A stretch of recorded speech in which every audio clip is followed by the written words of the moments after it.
Bro. We're on. We're here. We've arrived. Finally. Happy summer solstice 2020. June the 6th. 11:15, 16-ish. Why am I looking all grey? Picture looks Yes. a bit weird. Me and Kev. Hello, everyone. You want to say hello, Kev? Good evening. Hope everybody's okay. Thanks for joining us. Whoever's around and about, I shall get in the chat in a minute. Yeah, I hope you're all bearing up and looking forward to maybe a little bit more freedom soon if we're lucky. If we're good boys and girls, we might be allowed out for a bit more, maybe even to a pub. Woo. Can't wait. Spoken Peace like, and love, everybody. Hope you're all well. spoken like a true alco. Bless. Bless up. Yes, today at 5:44, I believe to be precise, was the start of the summer solstice. Um, I'm going to go into the chat room once I find the video. The title there, Discharge Any Debt, What is Debt? So that's where we're going to go today. There is a lot we could talk about. There are a lot of hot topics I'd like to go into. We're going to do that another time.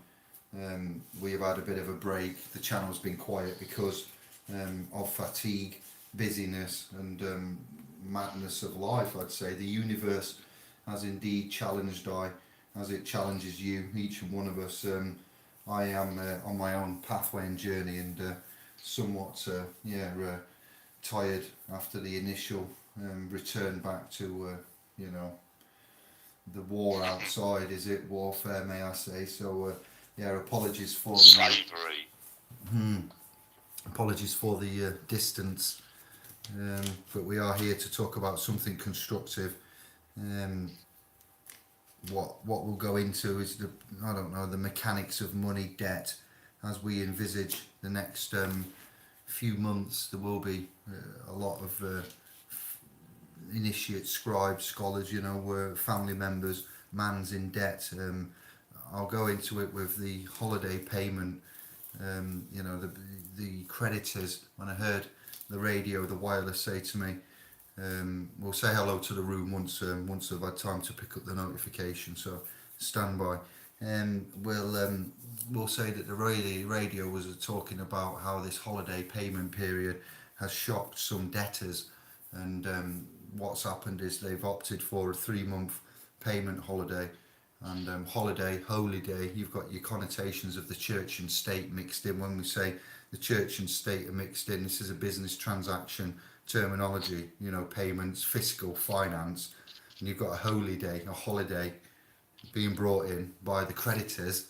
But the creditors are the financial companies, the banks, the ones that have issued mortgages, and the debtors are us, by assumption, presumption, and by the statutory public obligations that we have here.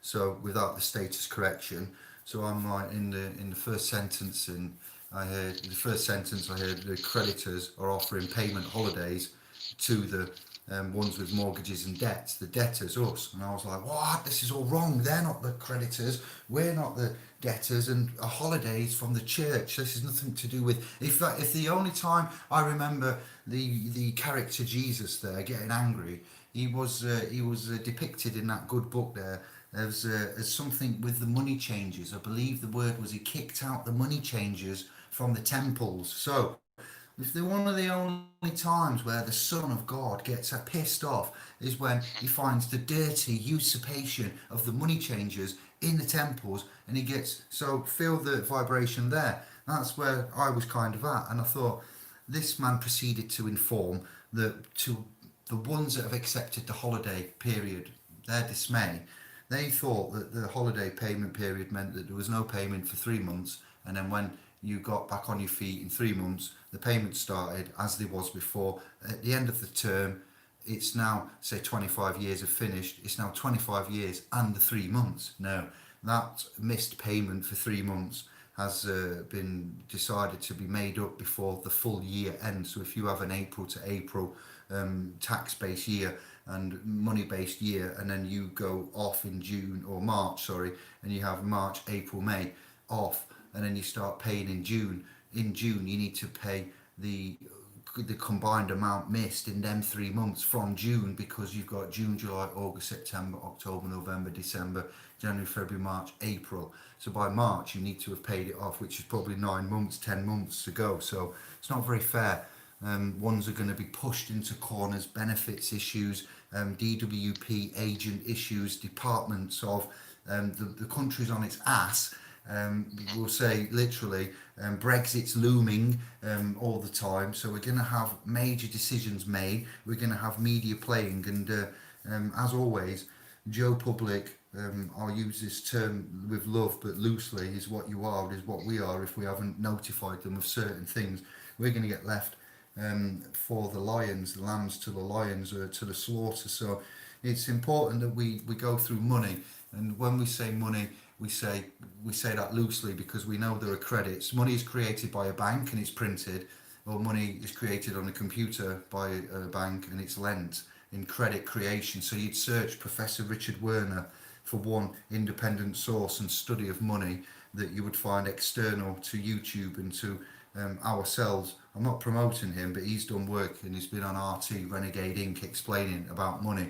The fact the Queen has to ask permission to go into the City of London tells you, the Lord Mayor and the City of London itself and its own postcode, own police, and the fact Elizabeth has to ask for permission to go in there. The Bank of England can't be investigated, can't be gone in there. It's a private consortium of private bankers, and it's separate federal type status to what is in America.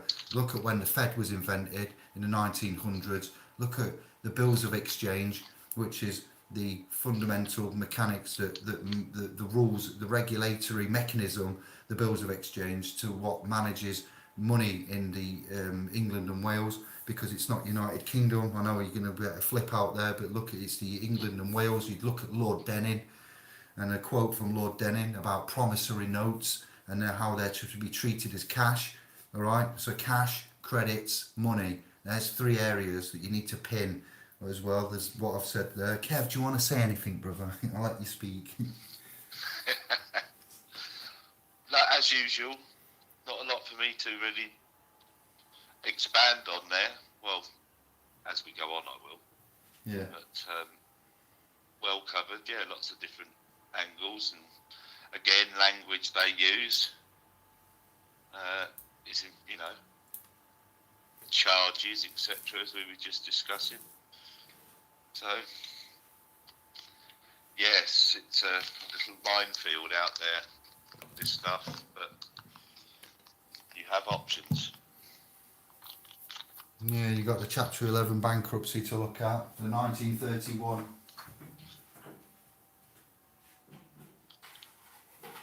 era. So I'm going to get some more light, see if I can alleviate this fogginess.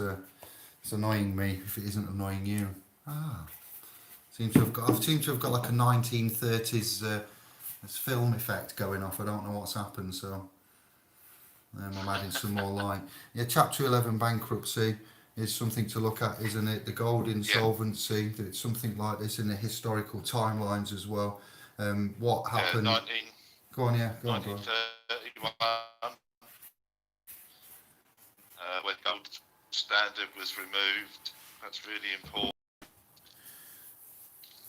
Yeah, look at what's historical type. There's more than one removal of gold, and the bankruptcies and certain things that have gone off in time. We're not here to give you. We're just going to give you an introduction into what is debt. How would you discharge any debt? Well, once you work out, in order to discharge, you would need to know what you're working with. So the title is a bit backwards there. You can't discharge any debt till you understand what is debt, what is money, what is value. Value comes in many forms, and how you measure money, to me, is something it's a technology and it's a tool. So if we look at all of the tools and the technologies that we've had since, I think it was Julius Caesar that first coined coins, and I do believe that there are evidences of Sumerian clay tablets with bills of exchange equivalent text and promises on. So it does apparently go way back, but if you look at any point of time where money has been used typically, and you look how it hasn't evolved. If it is a technology, which is all it is, precious metals are precious metals, jewels are jewels. How we value them and what we do to trade. We could decide to trade anything between us and give much things value, metals or minerals or even a time or knowledge for payment. It depends. It's just a mentality, a focus. So we recognise that it's a technology, and all technologies around us have moved forward at some point and been modified. And the language here is what I'm trying to look for. Is it looks like it's been kept at a certain place, ancient for force. It's contrived technology. So we need you to understand the areas of these technologies, and the technologies of trust that we've shown you have worked pretty well and are working really well for everybody that embarks on it. With the correct intent. You've got to put the sweat equity in to get something out. It's not magic here. We can't just give you paper and change your life, but you're learning of this. So we don't want suicides. We don't come here with vexatious or anger or ill will or some kind of arrogant knowledge character. We're aware that debt is a great worry for the family.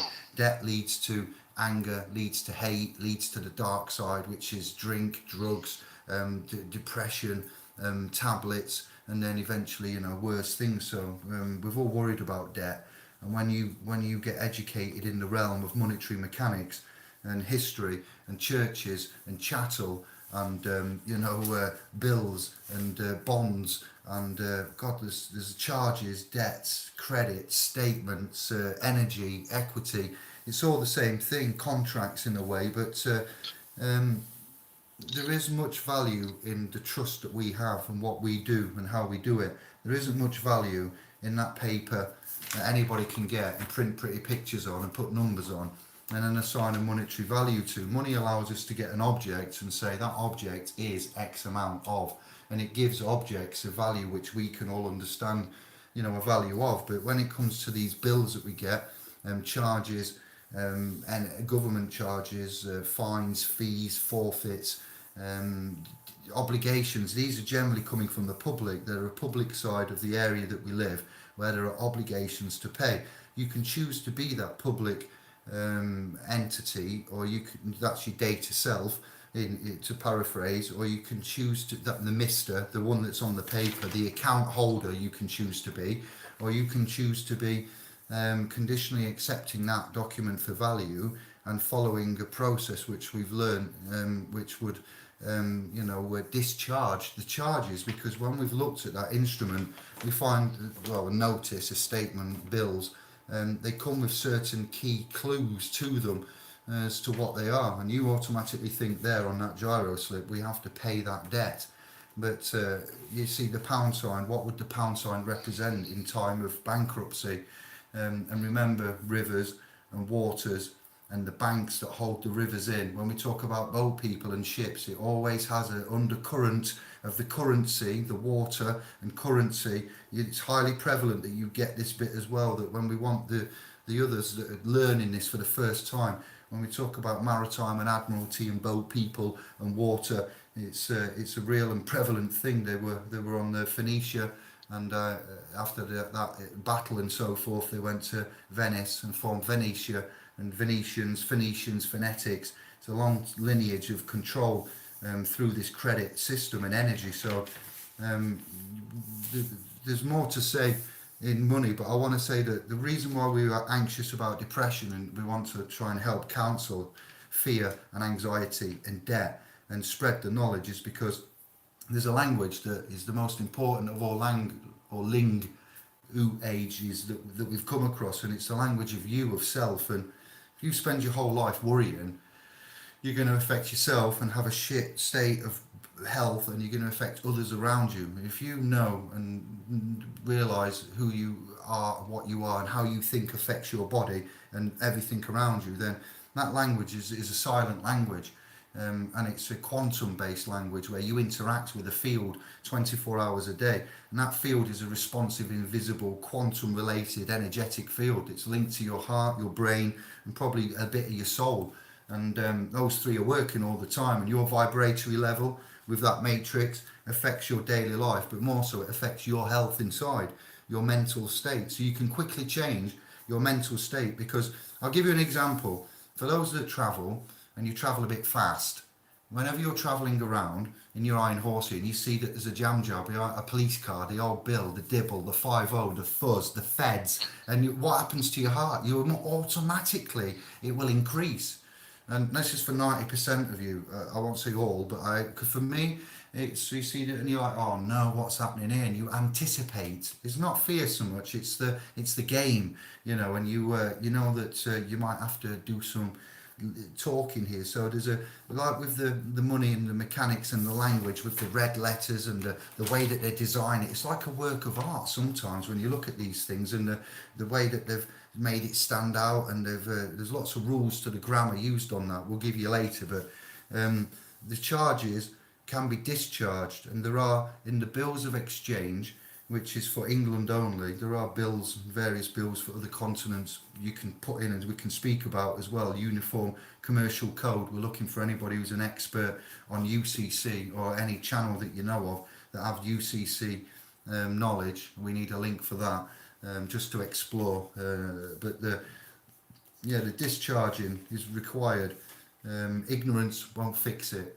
Okay, you can settle it, you can pay it with promissory notes, which if you look on for England, Anglo-Britons, the notes, it will say, I promise to pay on demand to the bearer the sum of. So that is a promissory note. It's a debt note. It's not a credit note. So if you bear with me here, instead of paying your grocery at the end when you come to the cashier and they give you that receipt, bill and receipt, and you use the money there from the wallet, if you got the correct instruments and you could transfer and discharge via the endorsement of the equitable asset, your signature, and write a promissory note out, and this would involve the Treasury and certain elements of the government that would be appointed in the fiduciary capacity, and you would authorise and pass to, then that would in fact use the internal instruments, I'll keep it simple, of the government and the land, not using private bankers in the Bank of England and causing that debt borrowing, and we'd use our own system internally of credit control, us being the credit,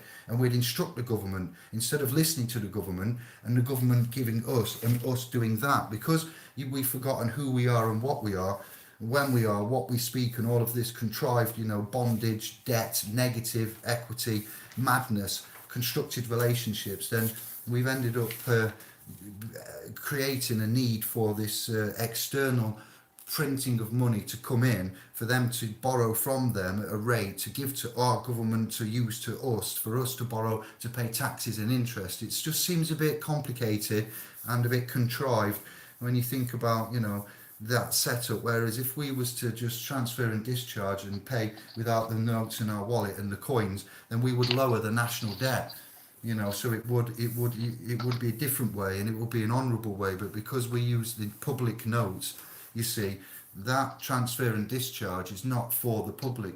Nobody does that on the top public side with the promissory notes, the public money. This is all the underpinnings that the likes of the Rockefellers, the Rothschilds, and private bankers have kept alive since the 1800s, 1700s, thereabouts, since these bills and instruments and things were drawn up. So the next scenario I'll give you is to discharge charges in a magistrate's. You would try to use the bills of exchange. You wouldn't be able to, because it's a private remedy. So to anybody that tries in a public place to discharge, you wouldn't be able to there and then, because you're in the wrong venue, because it's a private remedy and you're in a public courthouse, and that public courthouse doesn't have the correct rulings there, even if you try to invoke it. So if you go to an Admiralty Maritime court with a flag with gold trim around it, and you start to go constitutional, Magna Carta, common law, and other such things, they won't have it because they can't hear you, because you need to meet them at the correct law level with the instrument of the person or claim to be that person, not to be there to argue and to try to switch the jurisprudence or the jurisdiction of. So we've learned, in many ways, how to recognise the levels of the charges discharging and how to, and it will be done in the private via the paperwork. And if you failed to articulately and concisely remedy in the private and they pushed you to the judicial further realm, that's when you would be already in the top position, because you've got the evidence, the articulation, the proof, the witnesses to say this claimant is now in default. If anybody ever goes to a court and they're in a default position, it ends very quickly because the paperwork proceeds and shows you don't have to say very much. They're in default, so therefore they've failed. You can prove they've failed. Why are we in the venue? And then you get your fees, schedules of fees, and the discharge done accordingly. So it doesn't necessarily have to come to that point, but there's a reason why you have to do paperwork, and you have to respect the public and the public obligations and the public charges, and separate the person from the man, and the legislation and the common law, and then the equitable contract. The contract and the equity would go together, because it's like a meeting of the minds. As I said before on the video me and Kev was on with the .com, you went to buy a house and it was at 150 grand, and you talked to the seller, and you argued that there was some work needing to be done, woodwork, dodgy roof, bricks need pointing, so there's 15k of work there to be done. So instead of 150, you'd like to offer him 135. So there's a meeting of the minds, there's an acceptance or a rejection of that. He says, yeah, I'll sell it you for 130 then, as it's been a mess around and whatnot. I'm eager to sell, call it 130, round it up, it's yours. You shake hands on it. So you either verbally express it on a telephone and that stands, or you shake hands. Those are the contractual rules there, but there's an argument of equity within all of this as well, because we're not going that deep into it, but a contract that we've come to know of isn't so much a contract. When somebody gives you something through the post, or they give you something to sign, you're agreeing to a set term of conditions and things, so that's called an agreement. What we've learned to do is unravel contract law, which is actually tort law, which is torture, tort and contract. UK implied, the languages, the glossa. It's been a rough old ride, hasn't it, Kev? Even Kev's found out about the language and the way that language has been used with the benefit system, and that he's got some rulings there for the way that they confuse you, they don't speak straightforward, and they imply negative things will happen if you don't follow the rules. Is that kind of right, Kev, or not? yeah, exactly the same. It's all down to language, how they word things, and you just start picking up on it, and that's where you pull it apart. They like you're expecting a sort of concise idea of what's happening to you, and they give you a huge broad spectrum with their words of what they mean. So yeah, it's language is very important. We have, thank you, bro. We have 28 in the house, and I'm just checking the room for names and questions, comments. Someone's donated 10 credits. Thank you, Fly, brother. Did you get your emails? I hope you're happy with them. We will talk again, but bless you, thank you. Anders is in the house. I'm glad to have seen him the other day. He's smiling on the recovery, and I don't know if he's still here now, but yes, brother, good to see him. Good man, I hope you're all right, mate.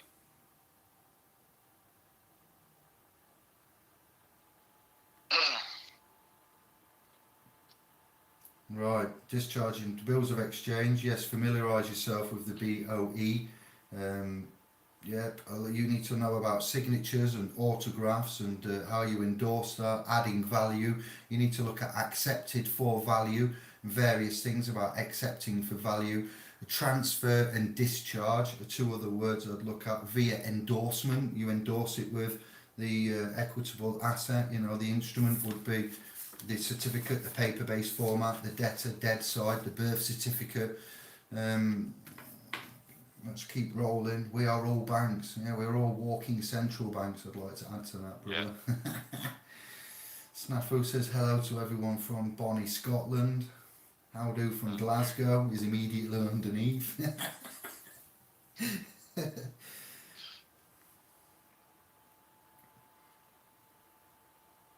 What's going on here? Let's carry on. Can you see the room, Kev? Yeah, it's a bit moody here on the bloody tablet, but yeah, it's messing me about scrolling. As it happens, as usual. It usually happens on the laptop. Chef son, hello to Simon. I just saw you. I'm looking at questions there. Too much, Oliver. Blessings. Anyone managed to get a copy of their statement of live birth, as into filled in the moment child was born, pre-birth certificate creation? I'll say no. That's a damn good question, because some videos say that you must have the live birth certificate in order to prove that you are man, flesh and blood, but so I'd argue that a last will and testament would argue that you have a will, therefore witnessed by two witnesses, as in the scriptures, or even by three good men, witnessed, notarized effectively. That's what the witnesses are doing, and you've got the options of notary, but I'm not really, there's no need for that, to be fair. That's not legal advice, that's just common sense. And let me think, then you'd have an evidence of life and essence, and you get that witnessed. And don't forget, if you are looking at the Roman Catholic bondage system that we've brought to you and how we've discovered it, you can also call in the Catholic Holy Spirit, yeah, and say that the Holy Spirit is a witness. We have a ghost, we give up a ghost, the Holy Ghost maybe is the witnesses there. So you got the Ratification of Faith Act, but your evidence of life and essence, and get that witnessed and documented. So then you have also the rights when you sign, you put by, you can put David, I put David lowercase, all rights retained, all rights reserved. I put that on many a document, so then they see that it's not just the standard signature which is in place of the instrument that can't sign. So I'm looking for that. Has anybody got a live birth certificate for the moment of coming out? That would be interesting. Well said, Chef. Simon says yes.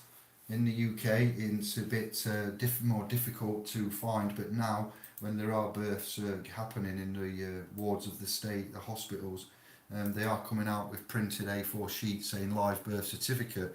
So there are many chirp about what's going off with these, where they go, statisticians, Vatican, or some office here in the UK. But I've been with Andy to Liverpool, and we grilled them proper hard, and we noticed them, and they were having none of it. They were saying, so there's a different registry office other than Liverpool to look at.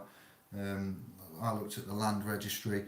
I've looked at quite a bit, to be fair. DSARing, it's not as simple as it seems.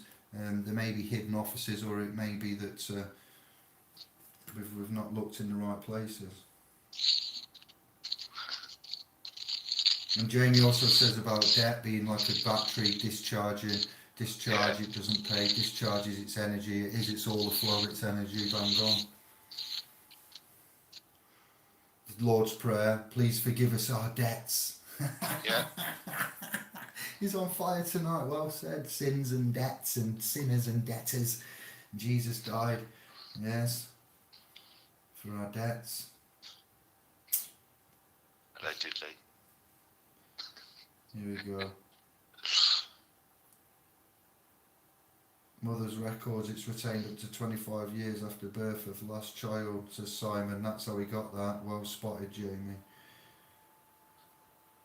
Alien have taken over the world, aliens. I'd like to speak about, right, let's dip into, in the midst of debts and all of that seriousness and English, let's talk about the Nasara Jasara and the OPPT, which should be something like One People's Public Trust, which is connected to the Heather Antucci. So that is the Nasara Jasara chapters 1 to 11 and the payout there. Then we've got the kindness credits and We Buy Any Debt, and we've got a lady called Elizabeth going by the name of Elizabeth, alias known as Elizabeth, and the birth certification transaction of the equitable instrument and the assignment to the attorney point or whatever it is that goes off with We Buy Any Debt. Then we have the CLC common law courts wanting you to register the birth certificate, giving you the option, should I say, not wanting you to register the birth certificate with them and move down that line to become some kind of creditor and fix your, administrative status, standard and capacity therein. So those are the three main contenders that I see moving around the domains at the minute, offering Jasara and Nasara, coming up with paperwork and videos and claims and proclamations and orders and missing trillions, and it just seems a bit wishy-washy, a bit like the Q, whatever, and Patriots, White Hats movements, and the rumours going off about the monarchy, the Queen, the Vatican arrests, adrenochrome. It is wild out there at the minute, to be fair, and these Nasara Jasara credits buying up the UK, going into bankruptcy, liquidation, and somebody else buying up the assets, mineral rights, and on our behalf and taking them. It's all a bit messy. And what do you think, Kev, about any of it? Well, it all sounds lovely, doesn't it? I mean, we're all going to be sorted. It's $6 million. We're all owed in gold or whatever. And yeah, I'm sure it's all coming. Just like everything else. But the first problem I see with it all is we've all got that much money, then everything will react and be priced accordingly. So you probably wouldn't be any better off ultimately. Don't make any sense to me. It'd be lovely. I hope I'm wrong. I said this earlier too. I do hope I'm wrong. Yeah. But I just don't see it, you've seen the document when it was it 2010 or something like that? It was signed. Allegedly signed, yeah. Allegedly signed. These are copies, digital. That's what I mean, It's and why are they going to let it all go now? Do you know what I mean? All of a sudden go, all right then. Corporations calling themselves creditors. The fact that where this all stems from, just let me pin everything what we've said. I know that's a lot to pin, but you can write your comments in and me and Kevin can pick back up. But when man is born, birthed in the current language system that we've been, indoctrinated to use, that's what ships are done, they're birthed. But done. That's how ships are cast on to the sea from the land. They are birthed and champagne on the side, christened, named, and all of that ceremonial jazz for the sake of it. It's not even alive, but there you go. That's how much they love these things. They name them and they love them, I'm sure. And so that's birthing. But to be born, that's what mums do to babies. And that's how we term that. So when we then go from mum's arms to the Registrar General's office, and there is an event happens there, where at that event, appointment, meeting, the appointed general, that's military militia talk now, church and state bonded in, so I'll let you work that out, which army he works for there. He takes the details from the informant, so an informant, and it clearly says informant there for where mum's name is, and mum informs of particular details. Details are recorded, and titles and rights are moved. There's no disclosure on this. There's not any kind of disclosure on what's going on. It's just normal to register, and if you don't register, look at the word register itself, the breakdown, the etymological roots, Regina, Regis, Regi, star, straw, the registar, the registrar, general, military, church and state. Here we go. So he takes down the details, and you've got a birthright given to you, and he will take that birthright that's given to you. Now, those rights are they inherent? That means you're born with them, and innate is when you're born with them, or are they where a divine right given to you, or which would be inherent, where you inherit them because you're given them. So innate, you were born with them. You might have to fight to keep them. If you don't fight to keep them, then some king might come along and decide he's the new ruler of you all and give you new rights to live by, ones that you might like or you might not. So innate is they're born with, and inherent, you get them because you were given to them by the Creator, a divine right, like the divine right of kings.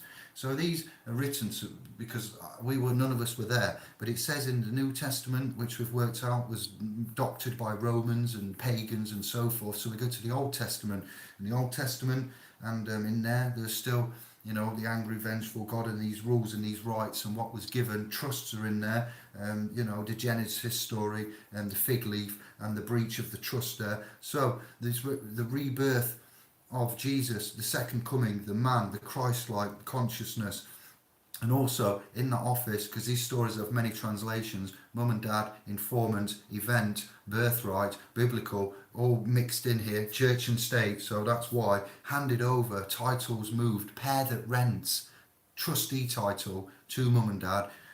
Little Johnny there is now the property of, they've got the title, because with property, whoever can prove they've got the title rights to has the rights to that property. It's a simple ruling of how to prove you've got property. So then there's a paper certificate given, which is watermarked, like the sweat equity notes there, as we're talking debt and money now, and you hold it up to the light, it's got GRO, and it's got a watermark through it. Water, currency, sea and boat people. The watermark denotes value. It means it's a bonded value, uniquely referenced instrument now. It's a thing of money, but it isn't common cash, public, it's private, bonds. So this document's created, that's what we call the rebirth, the second birth, the second coming has happened there. It slipped everybody by. So now we've got the registration date. This is 2 weeks after the birth date. So you have a date of born, birth, June the 1st, and then 2 weeks later, the 15th of June, there's a birth date of the vessel, of the ship, of the instrument, and we look at certain things there to do with when we become of age, and the proclamations of Unam Sanctum 1302, and the creation of Eterni Regis Convocation, and certain things that we've got in the Masters Guild publications for you. So it's not just recent events that we've comprised this from. The money and the value and the stakes and the claims, and it comes down to land. It goes one further. Why would they do this? In the scriptures it tells you that he made Adam, Father, Creator, Lord God, from the earth, and then from the land. So from the land registry, man is of the land, would be considered, if this story is at all plausible and true, the Old Testament and the scriptures, the Torah, the Assyrian texts and so forth, not the New World Roman Testament. So man's from the land, so man has got value with land registry, land in itself, and man has got value with regards to the way that they look at land was given, inheritance, mineral and energy rights. Do you want to say anything Hitchens wise, Kev, or something to bounce off? Well, Hitchens, he can be a bit controversial. Not sure he's for everybody, but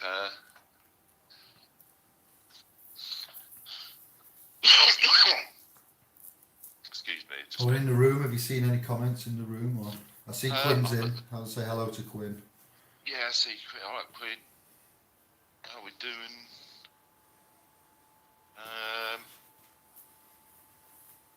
Yeah, the Swiss Indo stuff. I'm not sure. We were talking about it earlier with another fella in the private. Swiss Indo and who they are, and the trust. Yeah, money laundering and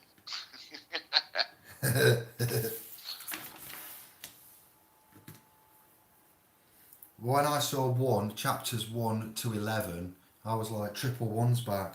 I thought I'd got rid of it. It's amazing how these things, it's only small and it's not annoying at all, but it's just another little hello from the triple one, chapter 1 to chapter 11. But yes, we've found out that when you become, um, of legal age, you become publicly active, civilly, responsible, liable. Legal age could be 18, could be 21. I don't know. It depends what continent you're on. But Chargeable. You become chargeable. yeah, Stop this is. sending you bills. Yeah, we have to look at the language and the actual effectiveness of what we've been given and what we've been told and what actually is happening here. Yeah, and this Professor Richard Werner and other ones that have studied economics, and there's a few TED talks on it as well. How money is created, the creation of money, how it's a technology that's been forcibly kept at a level to enslave the masses. Gold, promissory notes, how it started off, the promissory notes, the story of it, and why money, how money is identifiable, what money is, what credit is, what cash is, what debt is. So then you've got the red and the black of the bank accounts. The way that the double entry bank system works, you need to look at the secret bankers manual handbook. There's lots of documents and PDFs that I've amalgamated on the .com. But then there's teachers and other lecturers, thought leaders, publications, things that you research you can do, as well as the words themselves are a big clue. Ledger, all the certain things that others have brought to you and what you've dealt with yourself. Bonds, bank bonds, postal bonds, and what they were, the history of all of that. Double entry, bookkeeping. It goes into a whole spiral of it's not so simple to just say we're all bankrupt, the insolvency, the removal of the backing of the gold. You look at intrinsic value, non-intrinsic value, intellectual value, property. What is property? Property is physical, but then my rights and your rights are classed as property. So like I said to a barrister in London in a private call that I was asked to be upon, to over here and to maybe to just to regulate and to be an ear on. I asked if I could argue that rights, property, because he was saying there's no equitable remedy for such. It would be a statutory way down, which isn't what we wanted to do. So I says that your rights are your property.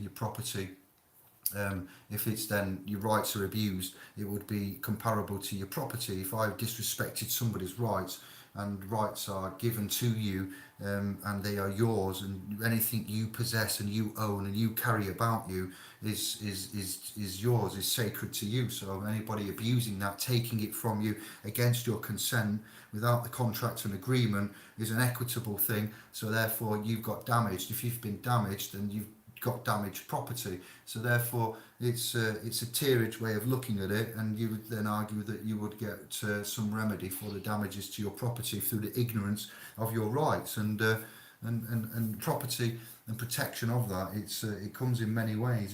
It's very interesting, the value, how you value and what you value. Sometimes gold coins are insignificant compared to the true value of life. Mere trinkets. Yeah. We've done a lot of history and a lot of research, and others have too. So you got to remember not to jump into this, and to be honourable. Conditional acceptances for all issues, like here we go, persons and citizens, employees, debtors. Mister. Whom are you? Has anybody got any evidence for that? You are saying, a claim. Someone's calling you something and saying that you are, then you would just politely, always with honour and politeness, just put them on to their claim, and then accept that, and that keeps you in control and puts the liability onto the claimant, and then move down that way. It's a game of chess, to be fair. And there are rulings that we're going to use that are international human rights now. The good news for this is that Claudio and I and Sister Karen on Saturday are going to have an offline podcast about international human rights covenants from 1948, 1966, 1998, and we're going to talk about humans, persons, monsters, citizens, and we're going to premiere that with Sister Karen. It's also going to be part of the Sovereign Stars show, and I'm going to get him back, just me and him, after we've introduced the idea, and we're going to take questions and answers, and we're going to talk about rulings of an international level where it says all humans are given the right not to be recognised as persons in the eyes of the law. That's not the exact word in there.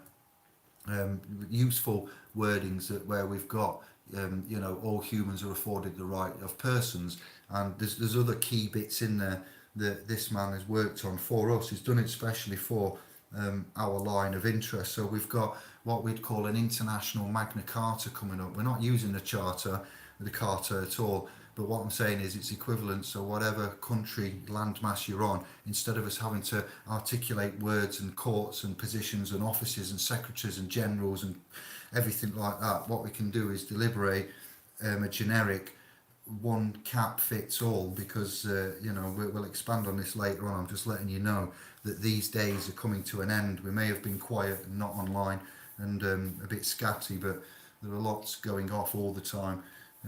You just don't see or hear it. So we're keeping our word and our honour, and we've found a man that's got a lot of knowledge within and a lot of passion to do with these subjects and areas. He's good at presentations.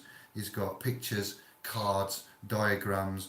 I've talked with him, quite an hour and a half the other day. So we've got a lot to talk about with regards to. So when you're hearing all of this, we have got some backup for you with regards to simple processes where you won't have to learn, all of this. What we're going to do is get some notices done so we can ask for alternative provisions and tell everybody in the offices who we are, what we are, about citizens, about persons, about creditors, about debt and the treasury and so forth, and that we don't consent. We might conditionally accept for the time being.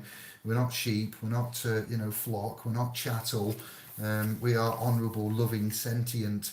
We would require administration, making some declarations, and like I say, money is an ancient technology, and these boat people have set up some twisted, dark, weird, ways of energy transferring and keeping us in a chain. And if it's not the money, it's the religion. If it's not the religion, it's the politics. If it's not the politics, it's the education. If it's not the education, it's always something, isn't it? They've given us a lot of people to be fearful of, bankers and debt collectors and police like the car behind with oh no, what's happening, and the fear aspect and the letters and the technologies. They're not nice people to deal with. They dress in black, okay, they shout a lot, they have weapons, they've got an army, they dictate an order, they don't follow their own orders and rules. Dominic Cummings, hello there. What? And that lady up north, that Scottish one that I always forget the name of, that got caught twice. Oh, yeah, I can't think of her name. See? Dickhead. Yeah, so it's just amazing, what they say and do, and who you are. Credit and money and cash. As I've said, we give you a lot of clues there, a lot of research for you to look at. Somebody claims you have an account. It's not your account, all right? It's their company and it's their account. That's what you say. I've always said that all my life. It's about your account, pardon? No, that's not what. I didn't create it. I don't manage it. I don't touch it. You just send me bits of paper about my account. But it says Littlewoods there, or back in the day. That's not my account, and Mister's not me either. I'm the data controller. I am the creditor. You're my agent, by the way. Hello. If only I could have said that back then, but I did say it wasn't my account. So that's another little interesting bit there you can put on. You don't claim the account. Is a key part. Charges and debt, and we'll go deeper into transfer, endorsement, and that once we've had a reintroduction and we get some paperwork about what a national insurance number could possibly do to exemplify you and use as a number, as a like an EIN, Echo, Indigo, November, Yes, EIN has been labelled before as an employee identification number, but it could be an employee indemnification number. It could indemnify you. So used correctly with some terminology and authority to the correct offices. And when I say that, financial officers in the private, not in a public place, and through the correct authority instrument and recording everything what you do in the private, you should be effectively able to manage accounts. I know some of you on some on the .com and Facebook have had letters returned back from big names saying that accounts have been settled and that there's no further chasing of accounts or settlement has been made. So rather than coming to a deadlock and it all going quiet, that's like an estoppel. That's not really clever or satisfying or reassuring or honourable. So there are certain rules to the game, which we're privy to, that we'll bring out to you later in depth, in detail. Just for an overcast, we're thinking of death here and misery and fear. There's a lot to throw into the mix, isn't there, Kev? Yes, it's a massive, in-depth subject. Once you get your head around that it's just digits, no value to anything. But it is helpful when to see it all work. But there's plenty you can do. I say to discharge, stuff like that. Plenty of backup stuff, and it's all there. They don't like it. Some of them are just starting to accept it. But so they should. Cheeky buggers have been double dipping all these years.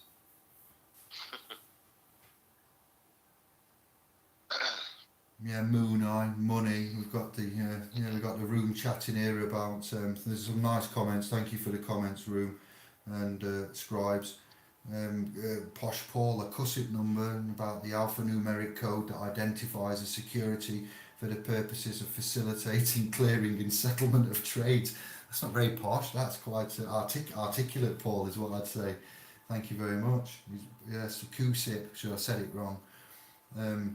I forgot to mention about the Bank of England and the history between the Bank of England and the Battle of Waterloo, something was it, and the false record. Who was it? Jacob Rothschild selling the shares. That he was the majority shareholder in the Bank of England, and if Rothschild was selling his shares, he knew. Allegedly, his pigeon come back first before the rest of the pigeons with the news, and he knew some hours before that the battle had been won.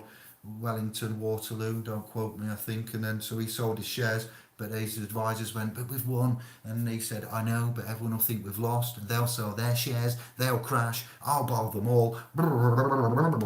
I'll have all of the bank shares for peanuts. And he contrived a scenario he constructed unconscionably, and he ended up with the majority bonds. Paraphrasing, feel free to research it, that's what I'm saying, and look at how the Bank of England got bum raped by an invading foreign force of greed and evil, and the family name would be Rothschild. And that's another interesting bit of England's history and why we are indebted and enslaved and enroped into the City of London and its banking infrastructure, which has gone out to many a place. And then we have the central banks, and then we have the IMF, International Monetary Fund, then we have the International Bank of Basel in Switzerland, then we have the Foreign Securities Exchange Commission, then we've got all the gold in the Vatican, and then we've got, I'm just like, we really need to clear up, don't we? This fucking mess. Yeah, it is a mess. Bitcoin's going to save the day, or Nasara Jasara. No, they just want to distract whilst other things. Well, as I say, I hope I'm wrong, but to me, if we've all suddenly got 3 million quid each, or whatever it would be, then everything's going to be relative, isn't it? Surely. So, it sounds wonderful, but the reality, I would have thought, would be much as we all are now. Yeah, it'd just be incredible. Quantitatively ease everybody through the system. If we could look at the technology we have now, we could, if we wanted to, carry on and remove the usurpation, the money changers, the ones, the Yeah. bloodsuckers, and just manage it as it is still, and just have credits. They create credits in banking systems. They high frequency market trade, and they liquidate stuff. They lie. They take people's. There's been a Corona bill passed, and where the governments give banks money, and the banks don't seem to be giving out too much of it, or they're being very selective on how they give it out to small businesses and areas of. And again, it's just insane how this system is set up and it works. It isn't broken because it's failed and it's broke through maintenance and changing. It was set up, designed broken ever since the man there coined some coins in Roman times, and we've ended up with banks being overtaken, going bankruptcy. When you look at the bankruptcy effects, and what else did we look at? Dun and Bradstreet, Companies House, that's effective. We can go deeper and say that we've looked at dissolvement, haven't we, Kev, in places, yeah? Yeah. Companies trading as. Yeah, not registered in as much as, yeah, they're not registered under the names they're using, or the variation of the name they're using isn't registered, which is important, etc. There's loads of it. Say dissolved companies still operating on the high street. It's madness. Madness.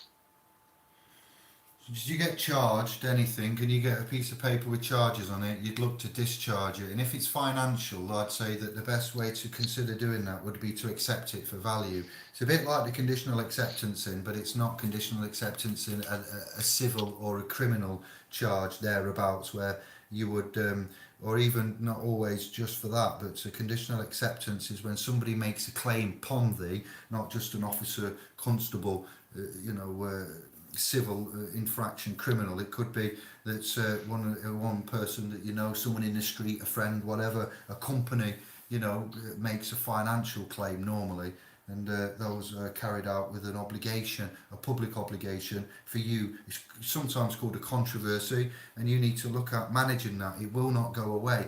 There are rules that say that uncontested claims on estates are settled within 90 days, but these are much like the legal judicial, pre-action protocols that we've brought to you, and the obligations that happen there within 3 times. And if you are noticed 3 times and you don't respond, then it's deemed as that you agree, you have ignored.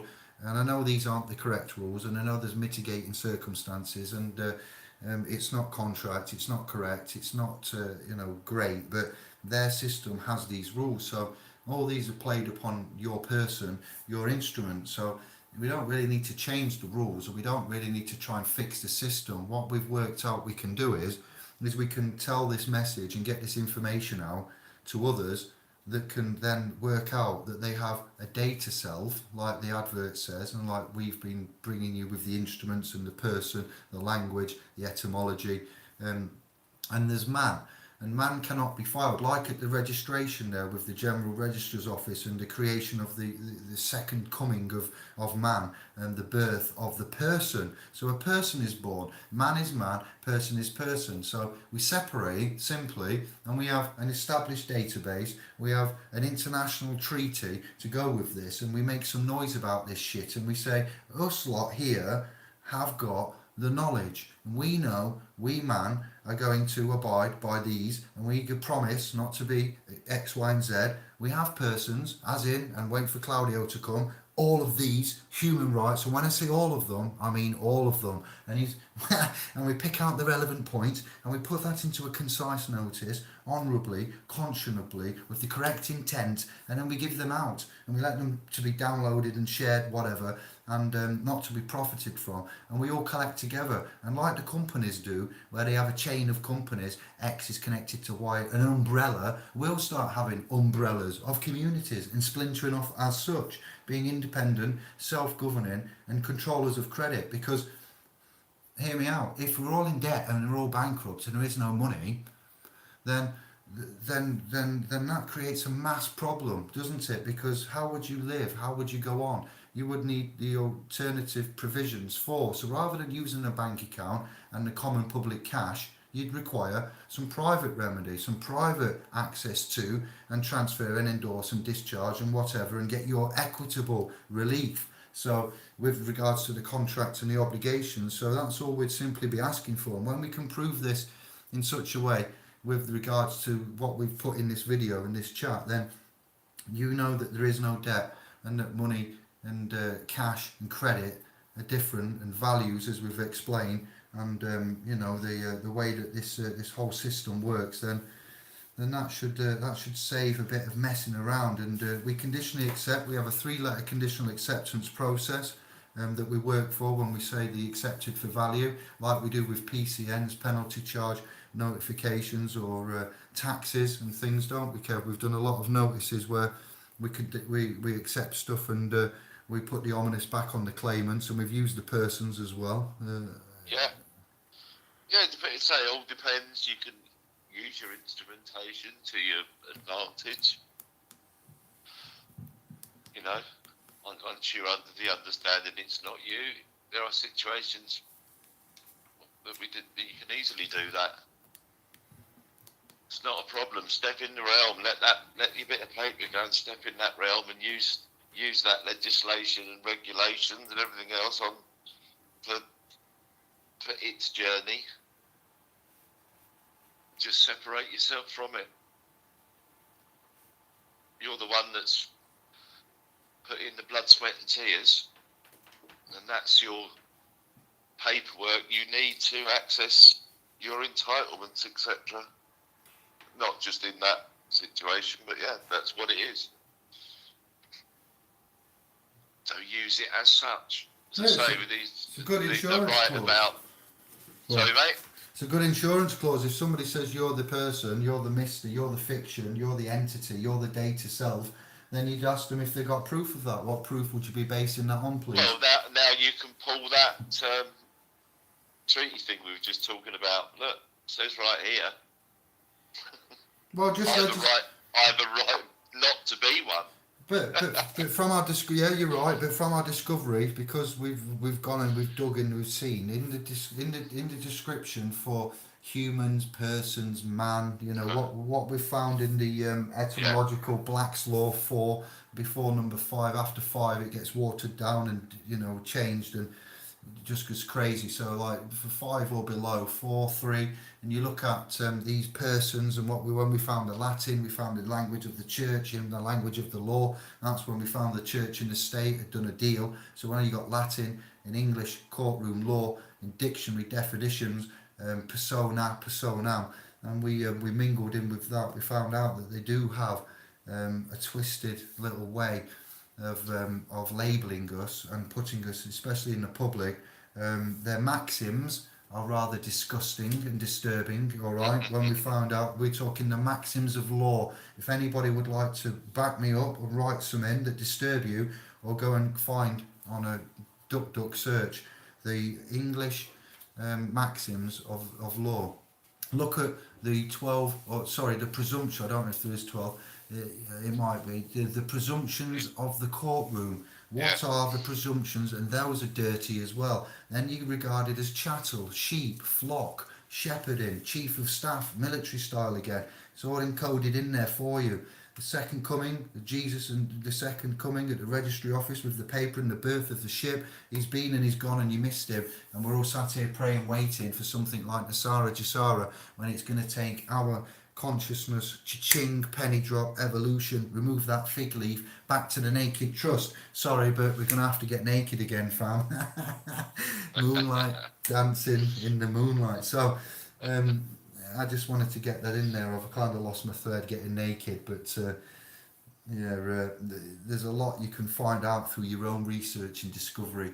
The language, the words, the Black's Law definitions, and there, because that's what the copyrighted crowned language is that they use in their New Times Roman, etc. language. It's a society. It's not our society. It's a law society. So credits and control. Because if you don't have the credits and you don't pay, what they do is they push you to the judiciary. So these two things, you know, the debt, the charges, the everyday life going tits up through no fault of your own quite rapidly, things. It's not always a custodial sentence you'll get through financial, fiscal failures, and failures to represent in front of that robe is equally as treacherous as failing to discharge correctly. So, yes, it is a complicated area, but the language and the words and the books and the volumes and their society is a dangerous, treacherous place. And if you're honourable and you're a creditor, you've got the right, intent. You can generally come out of things with clean hands and honourable. Um, Disclosures have not been given upon documents. I'm gonna try and get some. I don't know anybody that's ever asked for disclosure on the birth certificate from the correct office, but that, believe me, is on its way as well. Yeah, it's a bit of a slog with these entities. It's all so dirty, but it's going on so long. There's not many people that don't realise it's dirty. They're actually in the business. Yeah, what happened to Gaddafi? I'm not saying that everything was directly his death was just because, but allegedly wanting to put gold coins back into circulation and add value to control Yeah, and give, and anybody that goes against the mainstream system of control, credits, chipping, and energy, usurpation, these money changers, global Zionists, seems to get knocked out the way. The removal of gold, and there's so many stories about this the control of gold and silver and coins and what they're worth, and what I don't understand, how we've lost control so badly and we've become reliant upon cap in hand benefits and claiming, look there, when you go to the benefits system, you do have to put in a claim, and they're showing you there that there's a technique, a method in business to get something from them, and you would have to claim. If you don't claim, you don't get anything, do you? So there's kind of a little clue there that but you're claiming the wrong. It's not a criticism at all, because we're all in the same boat and position. But you are claiming an entitlement because you're there in the public full capacity. Okay, there's a system, a tax system, a credit system, a national insurance system, an IMF system. You're seeing how the quantitative easing is being affected now. So they can do it if they want to. And you go there and you claim the public benefits, and you are then bound by them contractual policy terms of that dissolved company, of the job centre, the Department for Work and Pensions, and etc. And you go as the mister with the full public liabilities, give the name, the date of birth, and you sign, but you don't sign reserve any rights. So because you don't reserve any rights, you've become a creature that's bound to be ruled like cattle by statutory public legislation. If you had reserved the rights, or corrected, not just reserving the rights, but that's a rough, good ballpark way to do it, to explain it to you, and then you'd moved on. You could have then said later down the line, when they force you to, and they say, but you say, oh, whoa, did you not read the paperwork that I gave you when I put it? No, we just looked at it, say signature, and put it in the filing cabinet. Well, if you go back to that paperwork, you'll find that I signed it, I reserved my rights, I have rights. So not statutory rights, my rights, and things quickly change, and you won't be treated. So you could claim the other accounts and other benefits in the private. I'm not going to go there right now. This is about money and debt and value and titles and claims and the way that it works, and the skullduggery that we've found. Let's look at the this is just a mere scratch on the surface of what one. The Journey of Gold. The Journey of Gold's a good one. The Smithsonian's, or the Smiths, what are they now? I forget is it Smith something? Not Goldsmiths, is it by any chance? Could be, yeah. Goldings, Goldsmiths, A Journey of Gold, and Goldsteins. Yeah, well, look at when the Federal Reserve was created, around about the 1900s. Money and titles to money, bonds and cash and debts, and that changed. We changed titles and deeds and stuff in England in about 1900. So there is a journey you can go on. And like I say, the bills of exchange, Lord Denning, Bills of exchange is at 1882 to look at if you get stuck.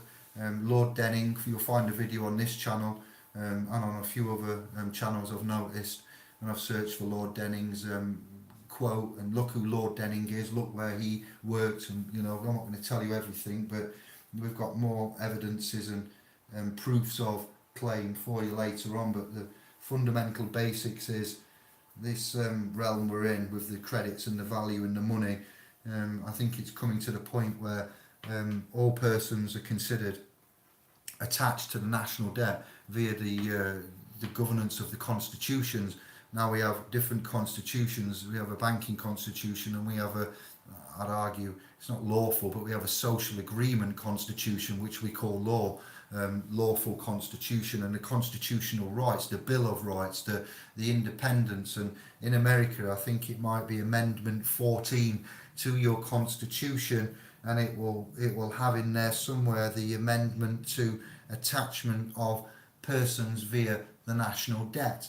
And I haven't got the reference for the British Constitution and the reference into debts and persons in there, but much like what Claudio has discovered from the timeline of all of the human rights from the 48 up to the 98, and the supposition and the removal and the insertion of overlapping and interchanging, it's that you use all of the ones that we're going to present to you. So it's high time that we turn the tables and use these to our advantage. And none of you are criminals, none of you are debt. You see, these are civil matters. At the bottom line, when the music stops playing and the lights come on and everyone has a look around, there's no crime, there's no victim. It's a civil matter, and it's an account dispute. What do we do with accounts and disputes, Kev? Yeah. We do lots of things. We like conditionally accepting, placing accounts into dispute, using FCA rules and ICO and all sorts. Just quickly, the Fed was created on the 23rd of December 1913.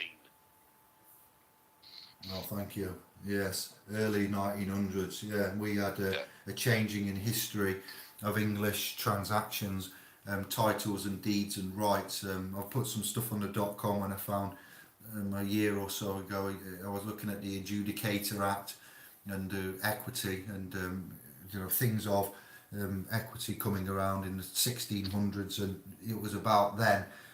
Things happened from 16. It's amazing what you don't know you have and bits scattered, but yeah, Adjudicator Act, and it said about finance, money, bonds, debts, transfers, titles, because in the 1860s, this was a nice bit of conjecture talking about Black Lives Matter. Well, here we go. In the 1860s, something, there was the alleged freeing of the slaves, wasn't there? The integration, of the darker skinned family into the white Western developed areas, and we all know. I'm not going to dwell on that.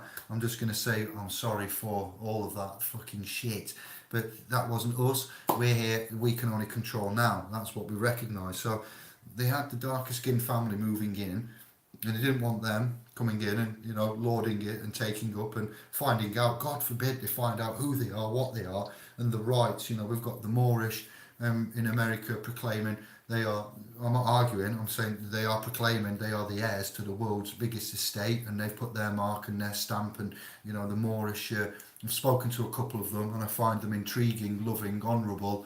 And when we look at slaves and ships and Jesus and colours of skin, perhaps real Jews are black and not darker skinned and not white and pasty like these lot that are masquerading around as the sons of. So it come to me where I recognise. I forgot what I'm telling you now. I've gone off on too much of a tangent. What was I telling you? Colours of skin for what? Where was I going with that, Kev? I'm sorry, mate. Yeah. You've lost me. I I've was got reading the room. I've got an important thing to say about the colours of and why, and I just totally lost my thread. Read the room. What comments? I'll have a think while you can interject with the room. That's Jerry. All Oh, right, Jerry. the freeing of the There you go. slaves, the 1860s, the freeing of the slaves, and so they realised it was going to expand and grow, and they were going to integrate, and they actually, banned cannabis allegedly because it relaxed white women and made them, frequent around darker skinned brothers, and they might, get along, and there was so much contrivedness in that realm. So because of the new society set up and the white, pale, stale male, you know how it is, looking down upon from their castles on high, previous ancient Cummingses and so forth, is Johnsons and Cummingses lineages of. They changed certain things and removal in the educational systems as well. So there was a contrived, from a historical point of view, set of happenings.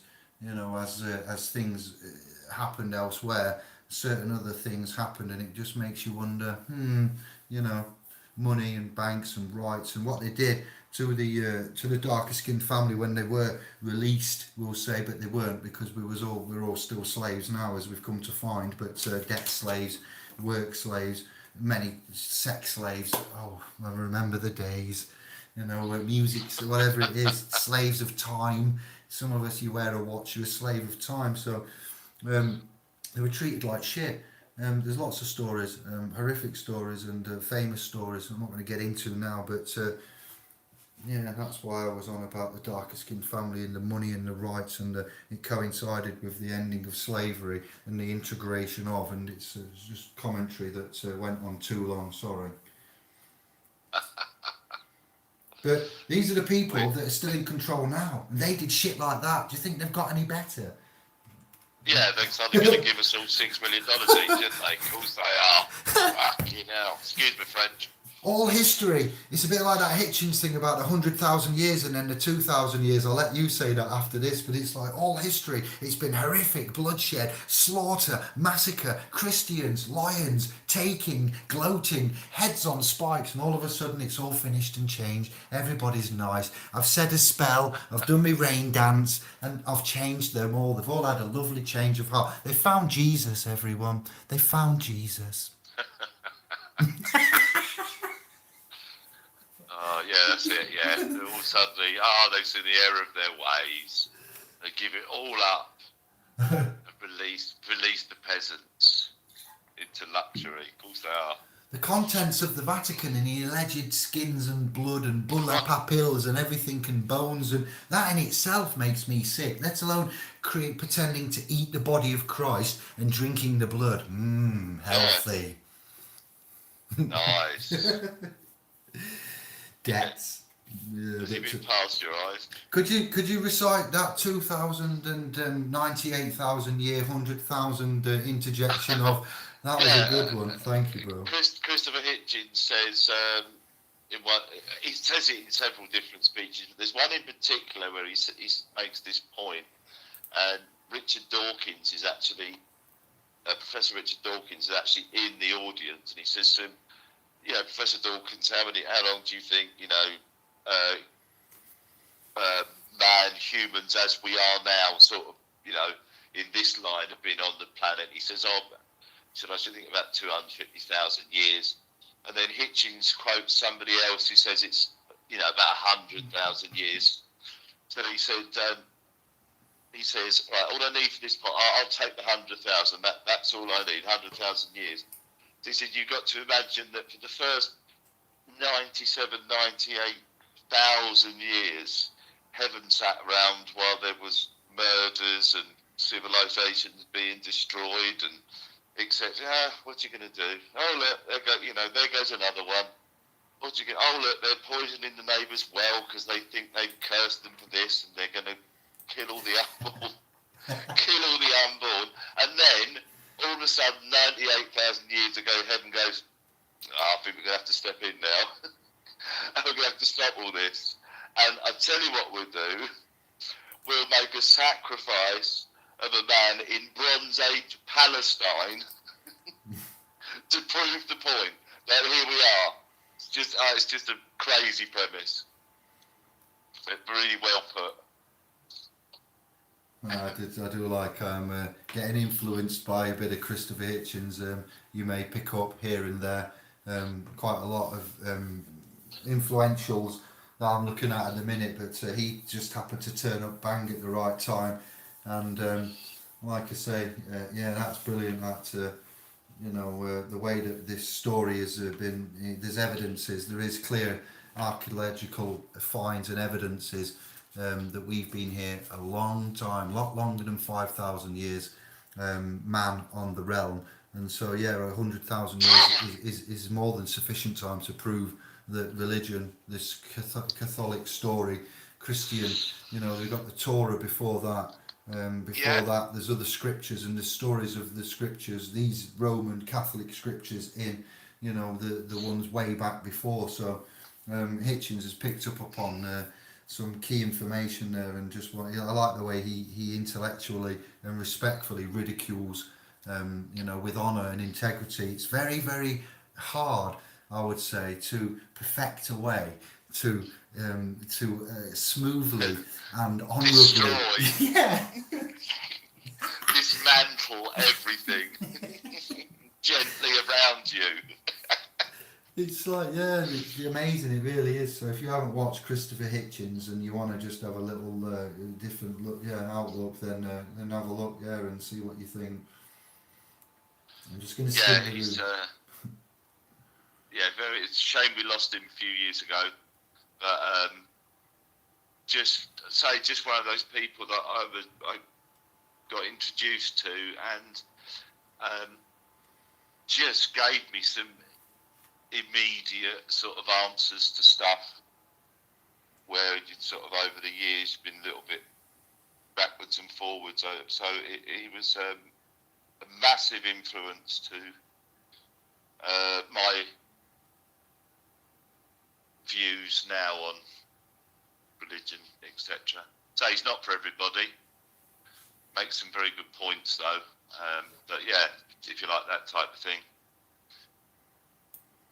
there's some good stuff out there. There's one with him and Stephen Fry against the Bishop and Anne Widdecombe, who are for the Catholic Church, somewhere in Oxford.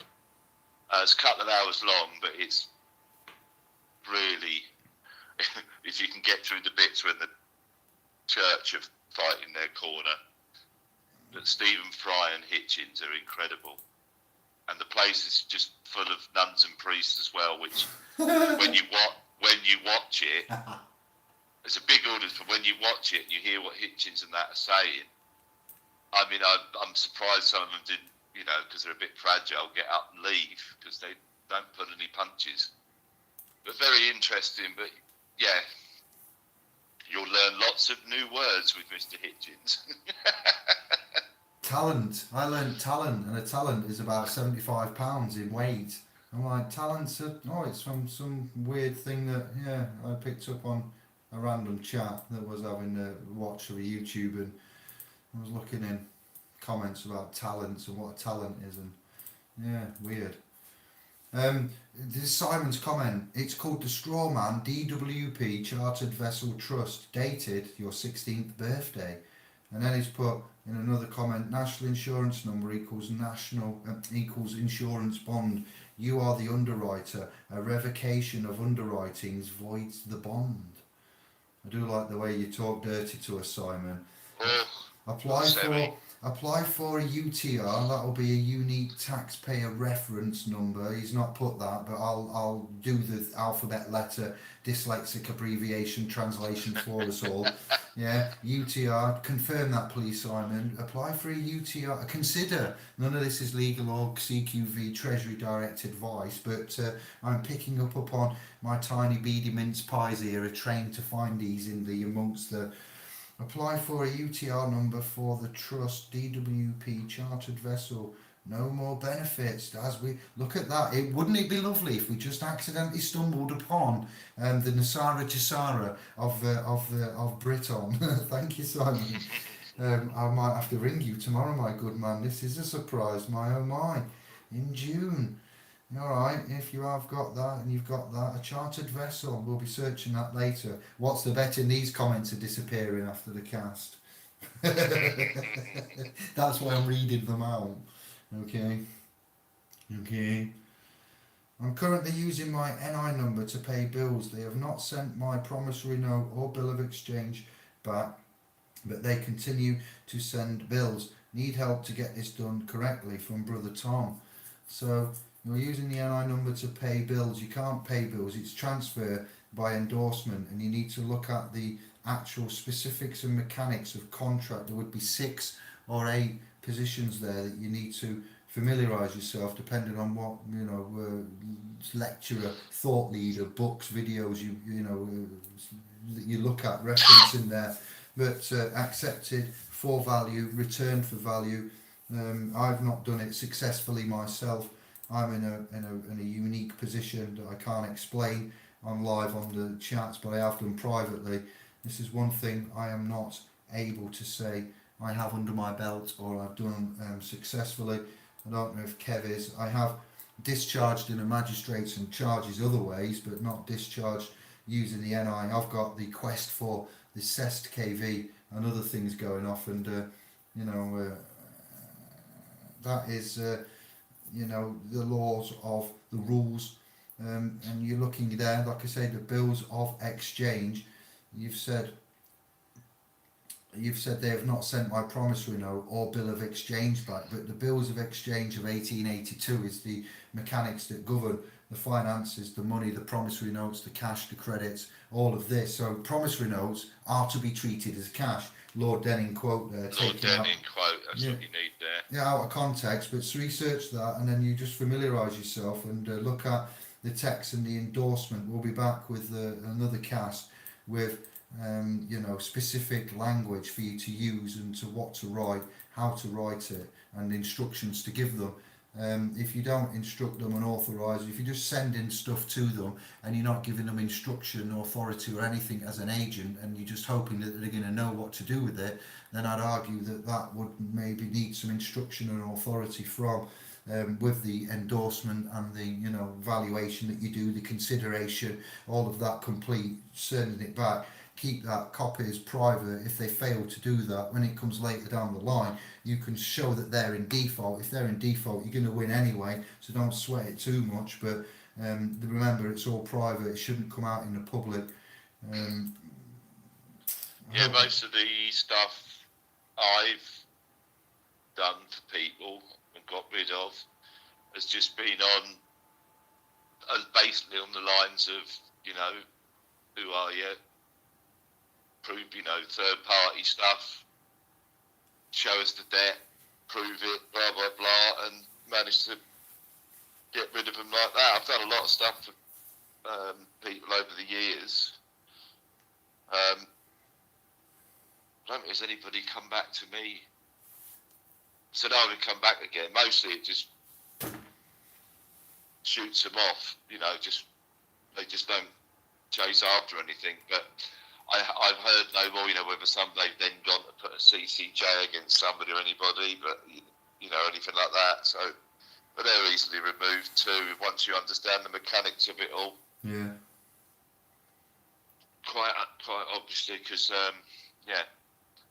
not lending you stuff in the first place, etc., etc. So, no contract, especially if it's DCAs or somebody, malicious communication, you can get them taken off quite easily. Has anyone got any questions or comments? Because I'm getting tired, and we are going to look at wrapping up. I want to keep it constructive and not just go on for the sake of going on. And I promise we'll be back. I'm dipping a little bit. I must admit, just starting to 1:45, mind you. Yeah, I just want to know if there's any comments, questions, concerns, or something we could try to help with or answer before we skip out. We do long goodbyes, you know that. It's not like we just turn off Speedy Gonzales, but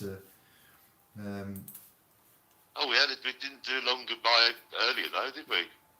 No. Not for a change, that's because there was a rude interruption with barking dogs here. I'm just looking back. How far back in the room are you? I've just reloaded just to make sure I haven't missed out. It's loaded. Yeah, I had to go out and come back in. Mine wasn't loading up. Right, I can only get back to the UTR number. Switzerland is a neutral base of the master race. I'd be inclined to agree with that. I am that I am. Yeah. It's never. It's one of the only places that's never had a war and never been bombed. We note. Yes, indeedy. That's because all the wealth's there. Yeah, I want to know if there's anything about money, charges, debt, courts, orders, bills, warrants, taking control of goods.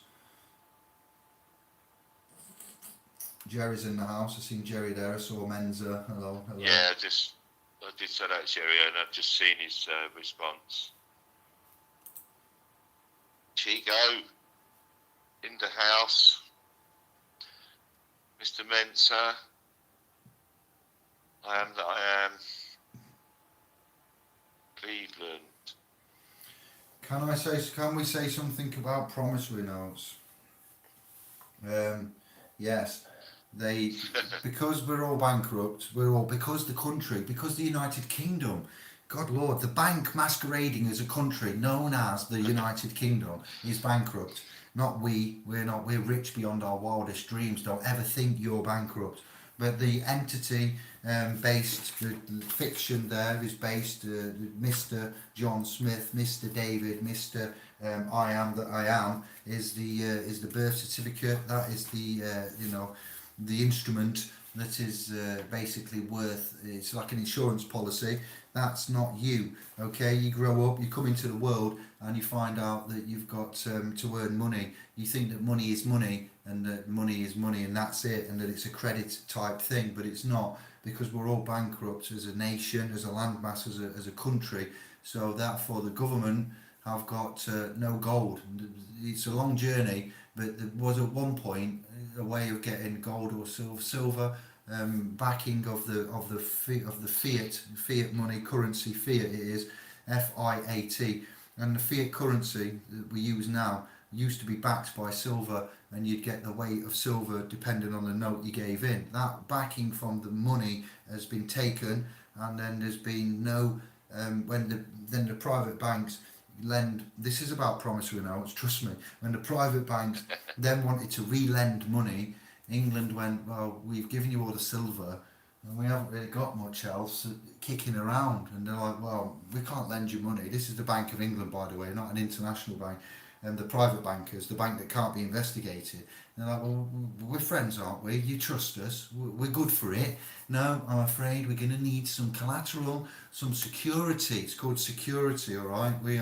I am not the security. I am not the surety. The surety is in another word instead of security. Secured party creditor, surety. I am not the surety for this debt. So somebody needs to shore the debt up, okay? For when the banks give the government the next loan after they've got rid of the gold and the value and everything. They made a deal.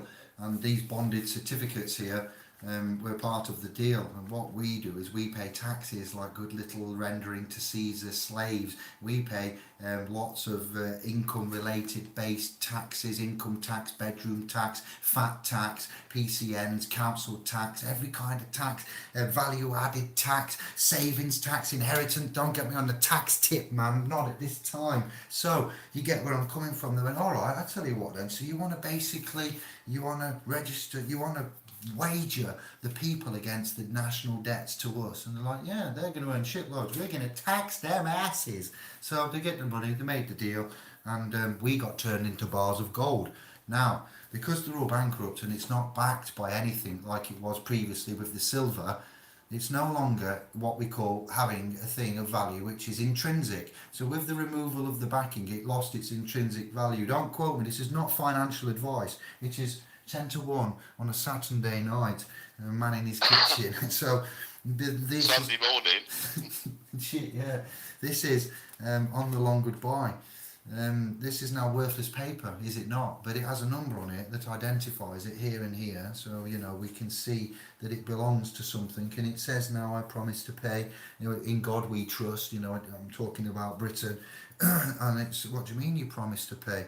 Well, it used to be backed by silver, but the silver's gone. So now there's only the peoples and taxes that are going to be paid when that man collects. The sheriff of Nottingham and the sheriffs and the bailiffs go out collecting the taxes for, and we render as the tax collectors and give back. So that's how that works. So, with that said, with the gold insolvency, with the removal of the backing and the silver behind the money, as we can find in historical, factual, fact checked history, and with the gold insolvency, removal of the backing, there was then the need for the promises to pay, and then the banking industry, the charter, the constitution of the banking was then drafted in over time with these bills, and the bills of exchange of 1882 was created so they could use transfer via endorsement, discharge, and underpinnings, non-public, private banking, commercial.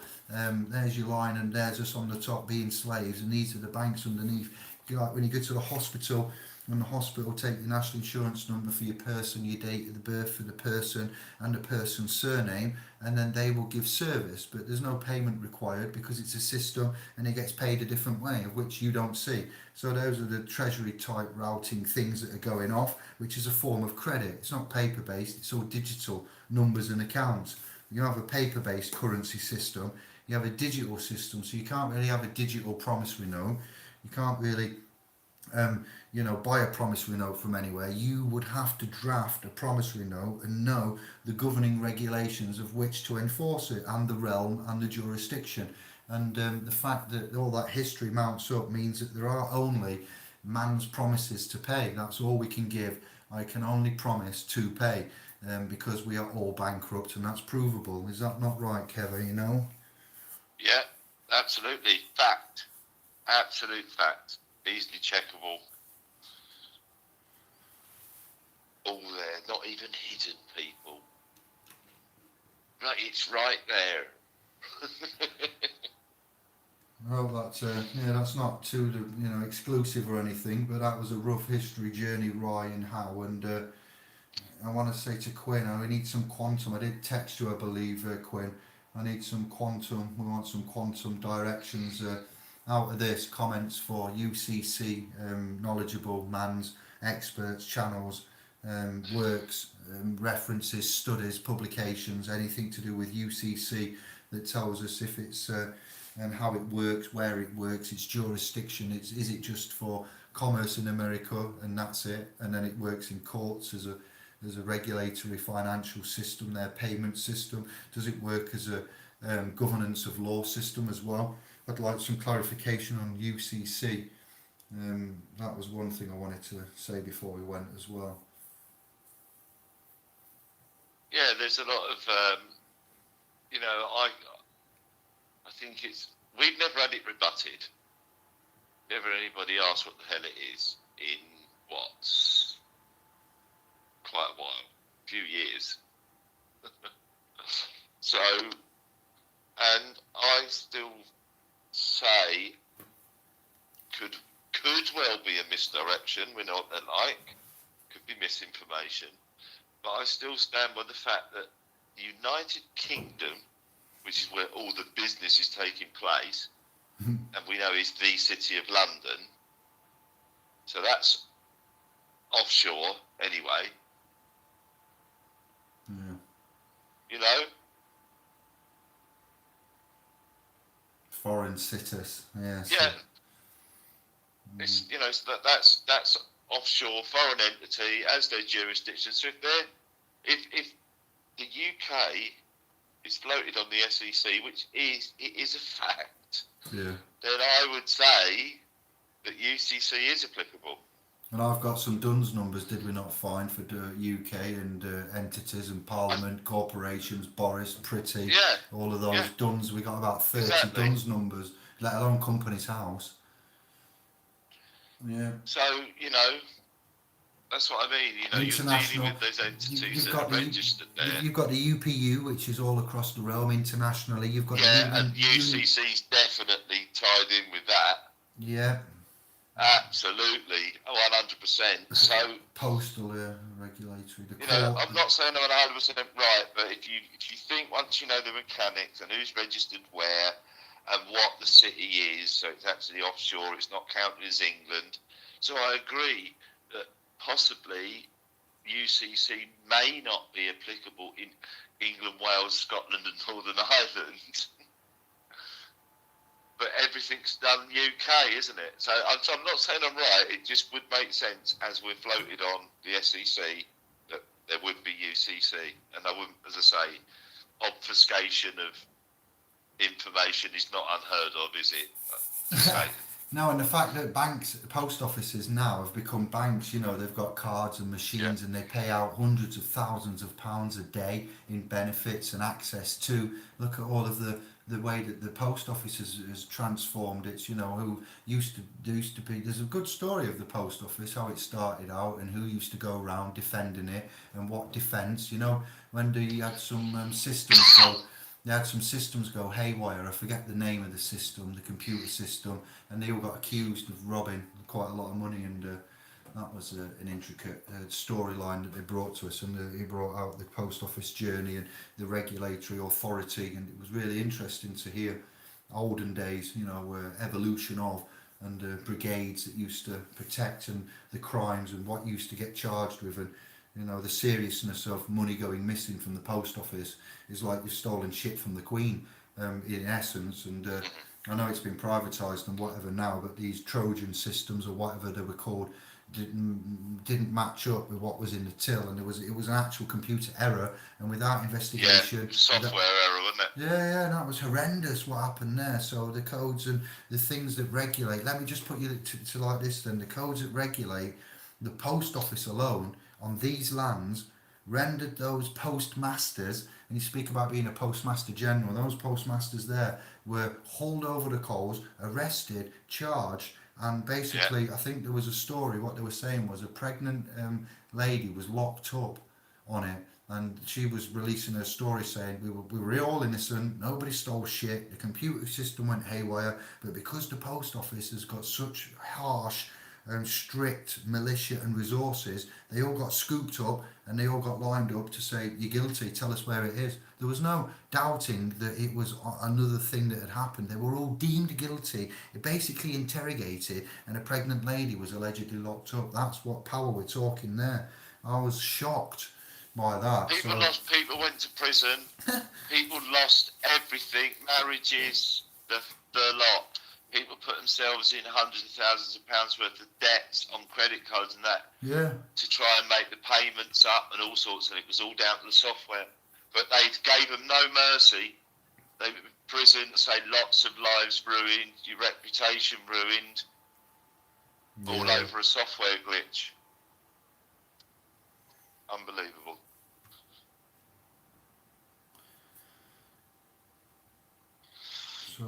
So let's change the. They don't need to change the laws. We need to change our mentality, and the laws can stay as not all of them, but the majority of them. We can flex and move with regards to debt, charges, claims, you know, and how these claims are made. We'd ask for, you know, conditional acceptances and proofs of. If anybody makes a claim, we'd ask for the evidences of that claim. Otherwise, they, you know, if you can prove in a court of law that you've suffered damages, you've been damaged in any way, then you're due some kind of remedy and redress, aren't you? So we get the reproach. These aren't unreproachable areas. The most is civil issues, and the fact that man is, debt, misery, drink, drugs, and it's going to get worse. We can protect your assets. If someone's going to come and threaten your family assets over and they're not nice people in this game generally. I'm not being horrible here, but the ones that get into money collecting from the hardship areas of life, that's another shit you want to stay away from. They put them from the hardship into the receivership when I talk about boat people and sea, and there we go again, and they come to, you know... Why isn't there any soft ships? Yeah, man, I don't know, that must have been left off. A little bit more give ships. Fucking hard ships. Yeah, there's a clue.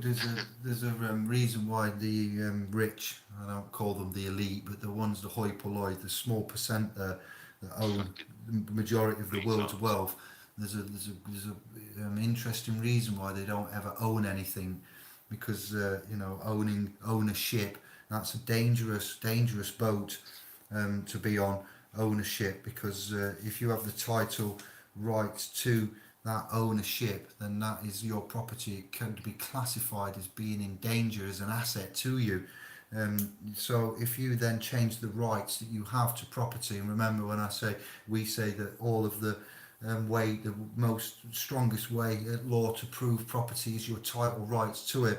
This is the key area that we'd like to focus on with protection, rights, property.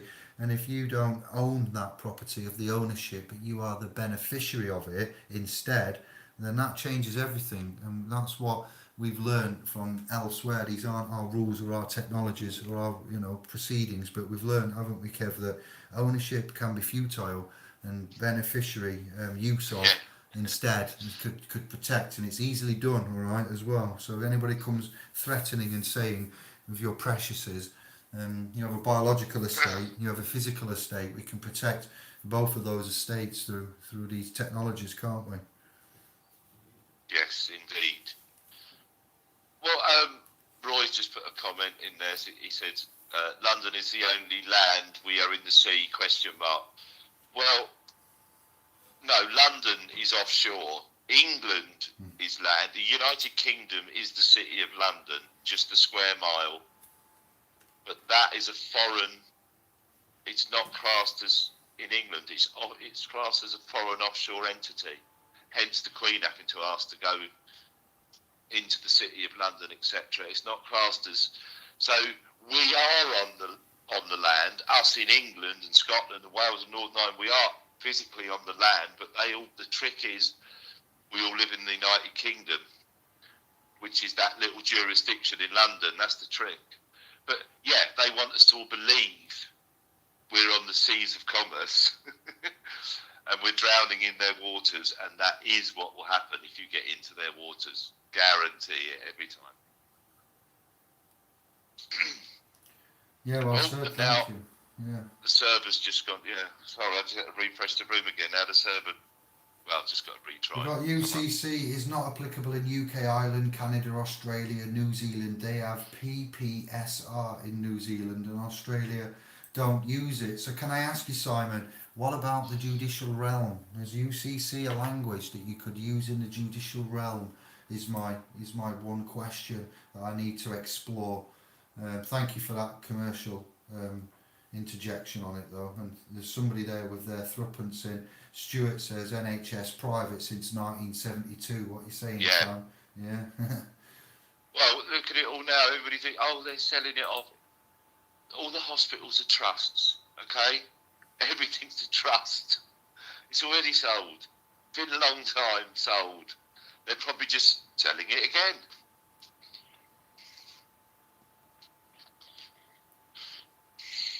Yeah, we'll look to wrap up then. It's nearly 1:10 then, and say thank you. We'll be back soon. It's been brilliant. We got 35 in the house, 21 thumbs up.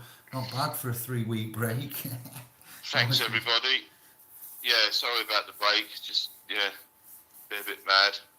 Dave's been back at it. So, but, yeah, thanks for joining us. Really appreciate you all hanging around. Hope you've heard something and that you've picked up on and enjoyed. And we shall dive deeper into all of those areas we've just covered, or Dave so expertly covered, to be fair. So yeah, thank you very much, everybody, and great to see you. Really appreciate it. Thanks for all the comments. Room's been great, and I'll catch up with you probably next week. Yeah, I've got a list here, lots to talk about. There's loads that I've missed off, but we just had some wanting desire to come and talk about money, credit, finance control, all of that we've said. Give you a lot of chunks in there to go off and chew on, and then we'll come back with some more stuff that should then enlighten you as to the authority, jurisdiction, and ways of when you can stand upon things and find out companies aren't. Companies are companies, and they're not departments of the government. They're not connected to the Queen. They might carry a crown on it, but which crown and where is that from? So it's insane. It really is. We're not here to vexate or to question anyone's life or to make an opinion on that. We're just here to say we've got some stuff you might want to be interested in or know somebody that might benefit from learning some of this. And if you've got the time, you can actually help and school us like you are doing here. So it's not an arrogance and an ego thing. It's a combined knowledge, and we'd like to share this and to get others in that are more in danger, and for you to share this with them. So yeah, thank you, Kevin, and I think we've done well there. No worries. Yeah, I've had a fair night of it, mate. I've put in 4 hours now in total. Thank you. Let's end the cast. Nice one, Scribes. Thank you, initiates, scholars, sovereigns, mini indies, and fam. Peace and love, everybody. Thank you.